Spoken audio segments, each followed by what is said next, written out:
હાલ નરેન્દ્ર મોદી સ્ટેડિયમ પરથી એક દુઃખદ સમાચાર સામે આવી રહ્યા છે। ભારત અને ઇંગ્લેન્ડ વચ્ચે 9 ફેબ્રુઆરીએ કટકના બારાબતી સ્ટેડિયમ ખાતે સિરીઝની બીજી વનડે મેચ રમાશે। જો કે આ પહેલા આજે ટિકિટ કાઉન્ટર પર હજારો લોકોની ભીડ એકઠી થઈ જતા નાસભાગ મચી ગઈ હતી।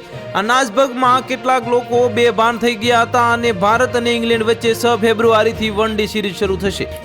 આ મેચ 9 જાન્યુઆરીએ કટકના બારાબતી સ્ટેડિયમ ખાતે રમાશે અને સિરીઝની અંતિમ મેચ 12 ફેબ્રુઆરી નરેન્દ્ર મોદી સ્ટેડિયમ ખાતે રમાશે। આ સિરીઝની પહેલી અને બીજી મેચની ટિકિટોનું વેચાણ શરૂ થતાની સાથે જ બંધ થઈ ગયું હતું।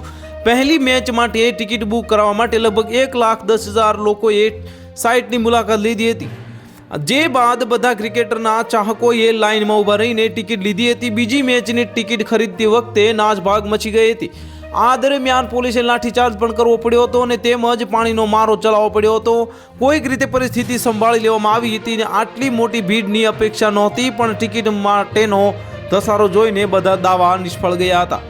આ નાસભાગમાં લગભગ 15 લોકો ઈજાગ્રસ્ત થયાના અહેવાલ છે। હવે જોવાનું એ રહે છે કે આ મામલો ક્યાં સુધી પહોંચે છે અને બીજા કેટલા લોકો ઘાયલ થયા છે તેનો વિડીયો પર ઝડપથી વાયરલ થઈ રહ્યો છે અને વિડીયોમાં સ્પષ્ટપણે જોઈ શકાય છે કે પોલીસે ભીડને કાબૂમાં ન રાખી શકી અને તે બેકાબૂ થઈ ગઈ, જે બાદ લોકોમાં નાસભાગનો માહોલ સર્જાયો હતો।